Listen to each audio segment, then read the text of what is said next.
In the last segment, we talked with Ryan Grimm, Washington Bureau Chief of The Intercept, about the history of the divide in the Democratic Party, the history of the progressive movement in the Democratic Party from Jesse Jackson on to today, and because that's the focus of his new book.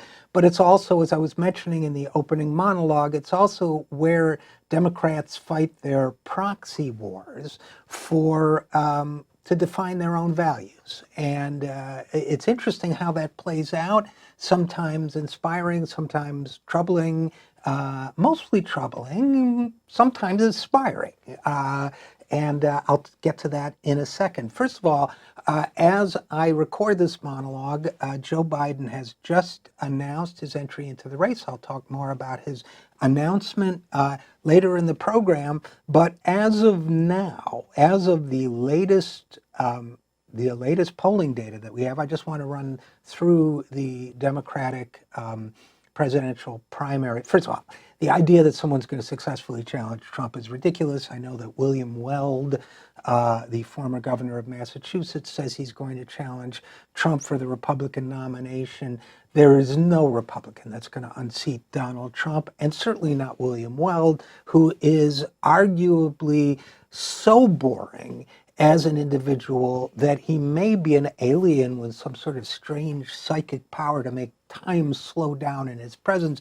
I don't mean to be unkind to William Weld, but there is no nice way to describe the intensity of the force field of disinterest that coheres around William Weld whenever he appears in public. So I certainly do not think William Weld is going to unseat Donald Trump, nor do I think that John Kasich, who is considerably more within the normal range of human skill sets when it comes to a human interaction, I do not think that John Kasich will unseat Mr. Trump. I don't even think it will be interesting to watch him try. I think Donald Trump has got it sewed up for a multitude of reasons. But on the Democratic side, I was saying about, before I so rudely interrupted myself, about Democratic presidential politics as symbolic, kind of proxy fight. So let's see where we are as of now. And again, there's a couple days delay in the show getting to air, but I don't think it'll change dramatically. All right, where are we now?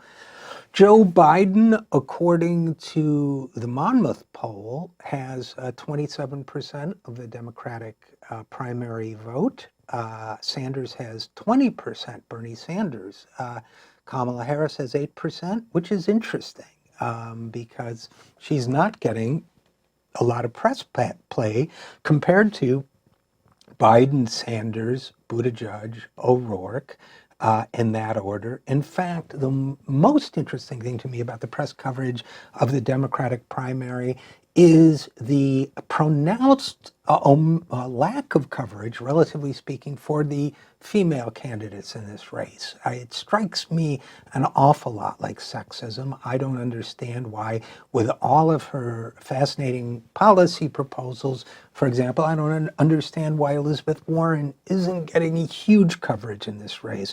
Now, Harris is at 8% according to this poll. So is Pete Buttigieg. He's at 8%. But I'll bet if you compared the coverage, the number of articles written about Buttigieg and the number of articles written about Kamala Harris, you'd see an enormous difference. Now, Beto O'Rourke is down to 4%, and I think that's because, and I don't mean this to sound too unkind, but I think that Buttigieg is on the way to cornering the young white savior vote here, because I think that he has taken on the mantle of the that Beto O'Rourke had, of the young male white candidate who refuses to tell you precisely where he stands on any policies, so you can project onto him whatever policies you wished he had, which is basically, from a policy perspective, the space that Obama occupied in 2008. Everyone else is pulling up the rear. Booker at 2%, Klobuchar at 1%,